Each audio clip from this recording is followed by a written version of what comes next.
Hi, I'm Gary, and this is EV Musings, a podcast about renewables, electric vehicles, and things that are interesting to electric vehicle owners.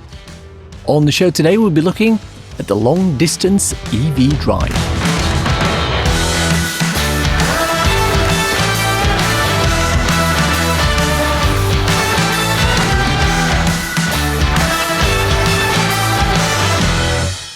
This episode is sponsored by Paua, the business driver's charging and payments solution.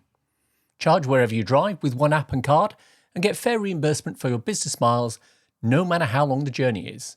Go to paua.com for more info. That's PAUA.com. This season of the podcast is sponsored by Zapmap, the free-to-download app that helps EV drivers search, plan, and pay for their charging. Before we start, I wanted to let you know that the round table guests are identified and sorted. We'll be recording that episode shortly, and it will form the last show of the season as usual. And we've got some great little topics to discuss as well.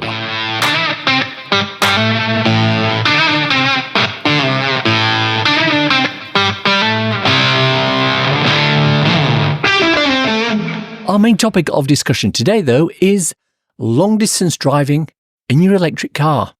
Can it really be done? Now, you ask anyone who hasn't been in an electric vehicle or anyone who has been in an EV but listens to the anti-EV crowd, and the prevailing narrative is that long-distance EV trips are unfeasible due to the relatively short range of the cars and the lack of public charging infrastructure. Anytime a journalist takes an EV for a weekend, they invariably try and do an extremely long-distance journey with little to no preparation or education, and they always end up stranded on the side of the road with no charge. Well, at least the ones that make the headlines do, because the story where the journey is successful and event-free doesn't make good news fodder and clickbait. In actual fact, the reality of long-distance EV driving is somewhat different to what the media would have you think. Let's take an example with which I am personally familiar, the London to Brighton rally. Now, the astute amongst you will no doubt pipe up with the cry, "That's only 60 miles, there's no challenge there," and you would, of course, be right. But over the last 2 years, the London to Brighton EV rally has been a precursor to a much longer rally which uses the London to Brighton leg as a starting stage. Last year, contestants extended the trip, or should I say actually participants, because it wasn't a competition. Last year, participants extended the trip and went to Paris. And this year they extended the European leg and ended up on the Lake Geneva shoreline, with smoke on the water playing in the background, no doubt. Now, for many people who've never driven EVs, and indeed for some who have driven EVs and had problems on long journeys, this would seem to be a bit of a nightmare. But I can tell you from personal experience that it was something of a breeze, really. Let me set the stage. I was co-driving a 6-year-old Tesla Model S with the 75 kilowatt-hour battery with 80,000 miles on the clock. The average range on a car of this age is 220, 230 miles, something like that. It's a big lump of a machine that isn't as efficient as some of the more modern Teslas on the road.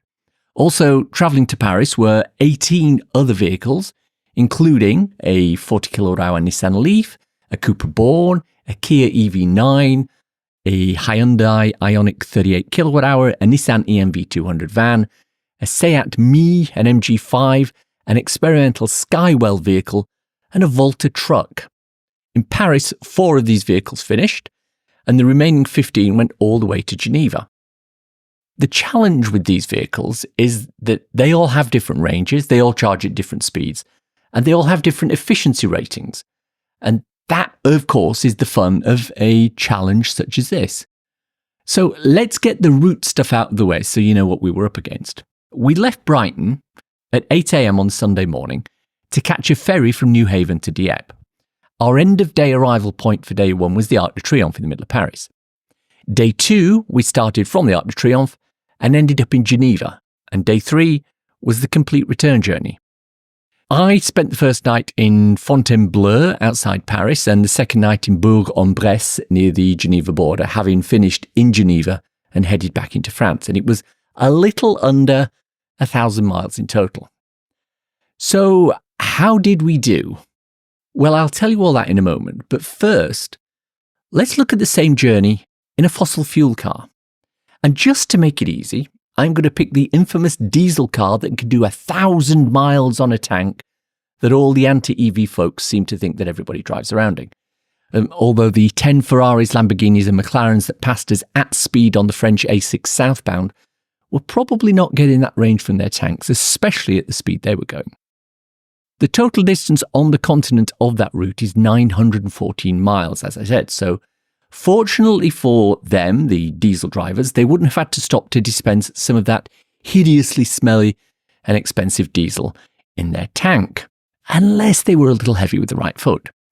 But that journey is also almost 15 and a half hours.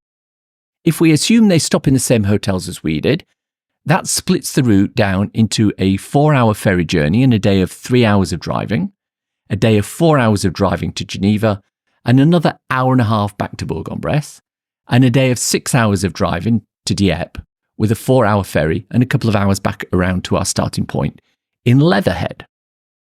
Now, I don't know about you, but I can probably do around 2 hours maximum without needing a stop. If I had kids in the car, I imagine it would have been similar, if not less. Which means that your trip to Paris from Dieppe would probably have needed a stop, your leg from Paris to Geneva would have needed a stop or two, and the return from Bourg-en-Bresse to Dieppe will have needed 3, maybe 4 stops. Now, in and amongst these stops, you will have done lunch or another meal, and the only thing that you wouldn't have needed to do was to put diesel in your vehicle. Well, guess what? Our stop routine was exactly the same, and we didn't need to stop to put diesel in either. Now, before anyone chimes in with, I could have done it quicker than that. Yes, you probably could. You could have perhaps done it with 1 night instead of 2, or you could have done it without staying overnight in a hotel. Of course you could, but so could I. This isn't about whether I had the best route or the quickest route or the most efficient route. This is about whether this journey could be done in electric as easily as with a fossil fuel car. Now, regardless of which route and timing you took, there is a finite amount of time anyone should drive without a break, and these breaks coincide nicely with comfort breaks, food, etc., and charging. Yes, even the guy on LinkedIn recently who swore blind to me that he wouldn't be able to do an electric car, it wouldn't work for him because, and I quote, I do 700 miles in a day. Close quote. When challenged, he swore that a daily journey for him, a small businessman visiting his customers, was home-based Glasgow to Harrogate, to Manchester, to Preston, and back to Glasgow, which means he's doing 700 miles, a minimum of 10 hours driving if he could average 70 miles an hour, which you can't on the UK roads, plus a whole day's work with his customers at several stops, at which, incidentally, he could charge, but he was having none of that. Anyway, looping back, let's talk about charging, especially on the Geneva trip. Now, of course, being in the Tesla, this was simple. We didn't need to charge, although we did stop on the first leg to our overnight hotel in Fontainebleau. It did have chargers there, so we were able to leave on day 2 fully charged. After that, we stopped at Beaune, as in Côte de Beaune, the wine region, for about 30 minutes, and we arrived later on that day at Geneva with plenty in the battery. We did a quick, literally 8-minute stop at a Fastned charger heading back into France for our overnight hotel in Bourg-en-Bresse, which also had a charger.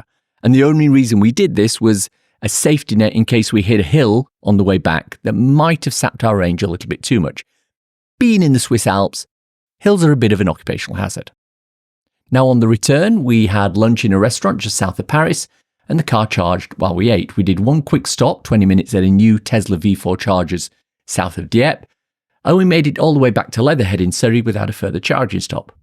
And yes, we did make other stops, mainly for toilet breaks and food, nominally every 90 minutes to 2 hours. Now, the only stop along the way which I would have considered to be quote-unquote inconvenient was the supercharger stop at Beaune. It was 30 minutes, and the location of the supercharger was such that there were no facilities. Ideally, we would have stopped and eaten lunch there, but it was literally a chunk of tarmac, a square of tarmac in the corner of a field with 12 chargers and a dumpster. But anyone who knows anything about EVs will tell you that the Tesla could do it without an issue. What about the other cars? Very good question. Now, I can tell you the only 2 vehicles that had issues with charging were the Nissan Leaf and the Volta truck. But they had completely different charging problems. The Nissan Leaf suffered from Rapid Gate, which is a software-induced slowdown during multiple rapid charges as a result of heat. The outside temperature was in the high 20s, low 30s Celsius, and coupled with the fact that the Nissan has no battery heat management, the software automatically slows the charge down to protect the battery. It's a known issue, and it has been since the release of the 40 kilowatt-hour Leaf back in 2018. The Volta truck had a completely different set of charging issues. Most of their problems stemmed from the size of the vehicle. For reference, it's about the size of a small bus, both in height and length, and finding suitable charging locations where it could actually maneuver in so that the charge port was accessible to a charge cable proved to be an issue at several locations. As far as actually charging the Volta was concerned, once they plugged in, they had no issues. Of the remaining vehicles, some cars charged slower than others. The Seat Mii, which is the Seat version of VW's Up, had no issue starting charges, but it was limited to something like 30 kilowatt maximum charge speed. But as the battery was only 32.3 kilowatt hour usable, it meant they weren't waiting for too long at each stop. With a real range of around 130 miles, they made several more stops than the Tesla, but arrived in Geneva about 90 minutes after we did. The Kia EV9 had a real range well in excess of what we had in the Tesla, and with its 200 kilowatt/800 volt charging, it made a similar number of stops to us, arriving before us in Geneva, and the driver was not hanging around. The Ioniq 38 kilowatt hour, the Wind Knife, arrived about 30 minutes after us, having amassed the best efficiency figures of any vehicle on the run, and the story goes on and on. Now, did we have chargers which didn't start the first time? Yes. But they did start. In fact, at one stop, I had a Frenchman who'd never charged his BMW iX2 ask me for instructions, and I showed him how to charge purely using hand gestures and the medium of interpretive dance, and we tried 3 times before the handshake between the vehicle and the charger worked. Annoying? Yes. A big issue? No, not really. But let's assume that you don't fancy heading out to that there Europe. Is it still possible to do a long EV journey around the UK? Well, again, if you listen to the naysayers, the answer's no.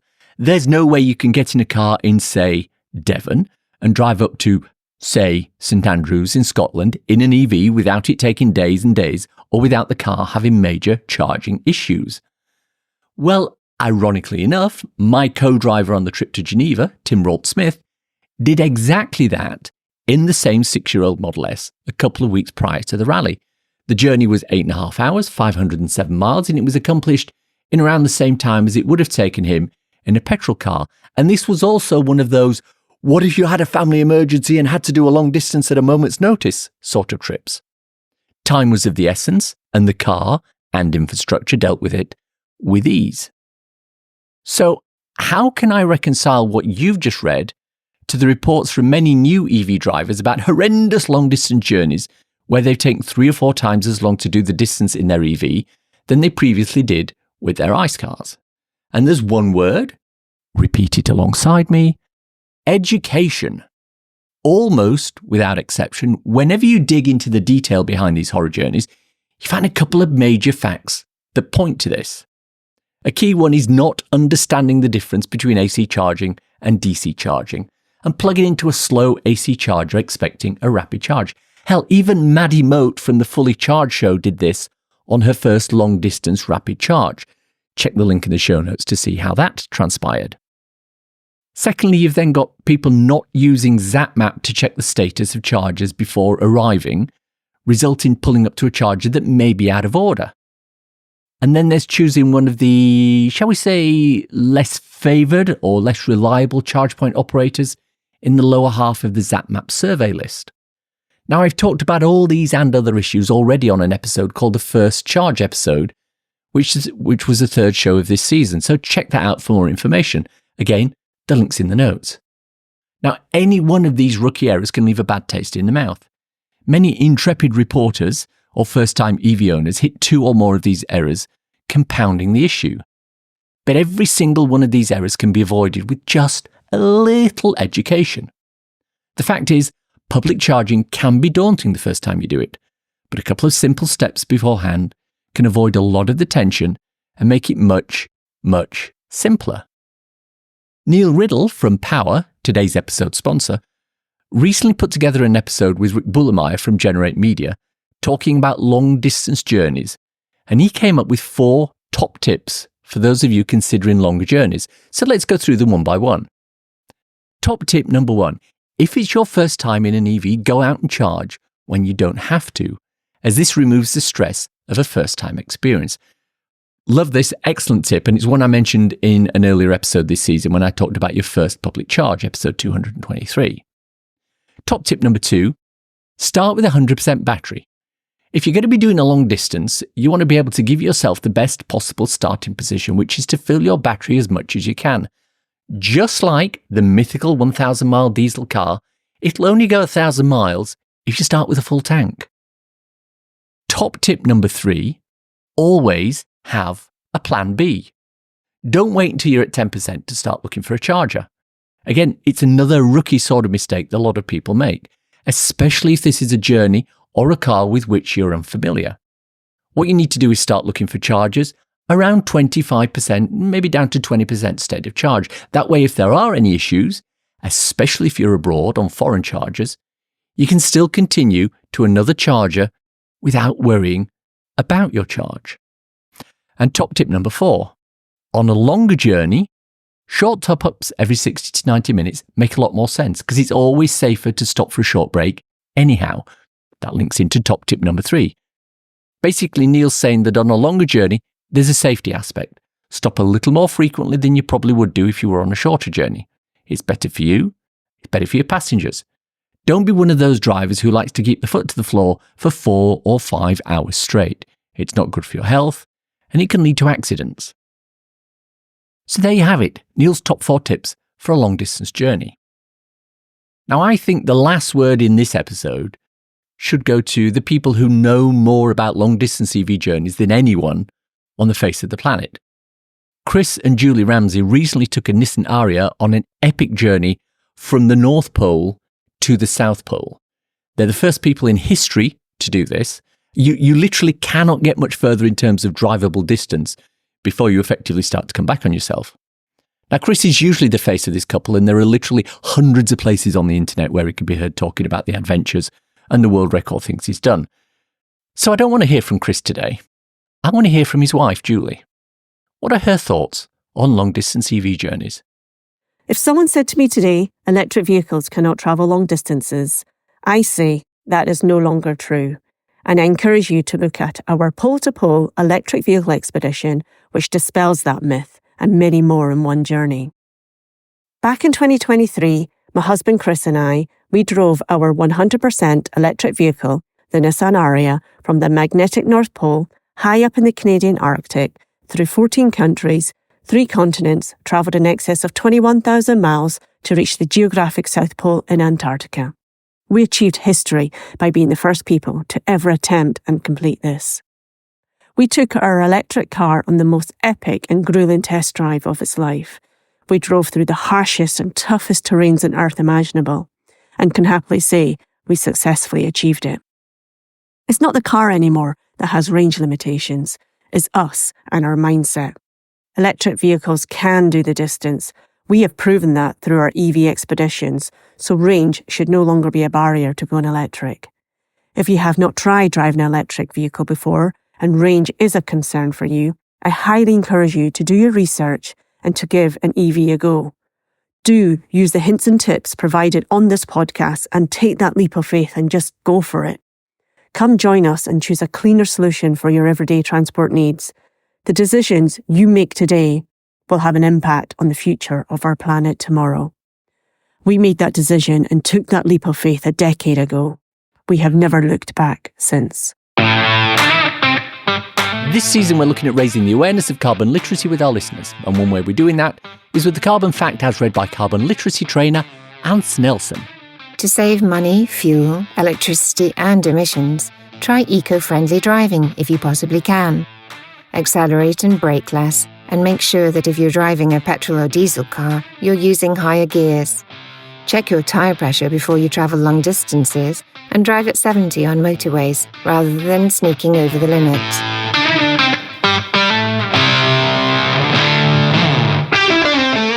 for a cool EV or renewable thing to share with you listeners. A new study found that modern EV batteries degrade only 1.8% annually, which is 22% better than in 2019. And this means they can last longer than the vehicle's life, still retaining around 64% of their original range after 20 years. Simple habits like parking in the shade to keep it cool and keeping the battery charged between 20% and 80% can help extend battery life even further. Now, we've always said that the uproar over battery life, with batteries lasting 3 years then being thrown in landfill, was completely bunkum. And now we know that it's scientifically proven bunkum. And now, a word from our sponsor Zapmap about how Zapmap Premium helps EV drivers stay fully in control, ensuring they find suitable, available and great value chargers wherever they go. Enhanced filters in the Zapmap app have always helped drivers charge with confidence, but the new pricing filter is quickly becoming a user favourite. You can now set a maximum price per kilowatt hour whilst searching for charge points, ensuring you never pay over the odds. Couple this with the day-to-day charging discounts included in the premium subscription, there are now even more ways to save money on charging. With Premium, users can also link Zapmap to their Apple CarPlay and Android Auto. So if you need to find a charger on the move, Zapmap Premium can show you the way. Drivers can take Premium for a test drive with a 1-week free trial. Simply head to the Subscriptions tab on the app and follow the instructions to give it a go today. I hope you enjoyed listening to today's show. It was put together this week with the help of Tim Rolt-Smith, my Tesla co-driver on the London to Geneva rally, and Julie Ramsey from Pole to Pole Adventures. Many thanks to the two of them for their help. If you have any thoughts, comments, criticisms, or other general messages to pass on to me, I can be reached at info@evmusings.com. On the socials, I'm on Twitter or X @MusingsEV. I'm also on Instagram @EV Musings, where I post short videos and podcast extracts regularly. Why not follow me there? Thanks to everyone who supports me through Patreon on a monthly basis and through coffee.com on an ad hoc one. If you enjoyed this episode, why not buy me a coffee? Go to coffee.com/EVmusings and you can do just that. ko-fi.com/EVmusings. Takes Apple Pay too. Regular listeners will know about my 2 ebooks, So You've Gone Electric and So You've Gone Renewable. They're 99p each or equivalent and you can get them on Amazon. Check out the links in the show notes for more information, as well as a link to my regular EV Musings newsletter and associated articles. Now, I know you're probably driving or walking or jogging right now as you listen, but if you can remember and you enjoyed this episode, drop me a review in iTunes, please. It really helps me out. If you've reached this part of the podcast and are still listening, thank you.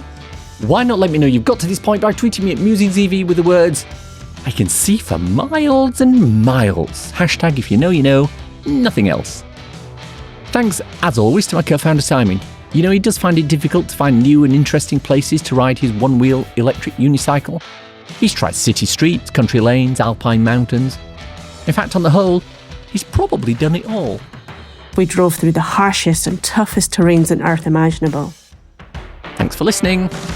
Bye.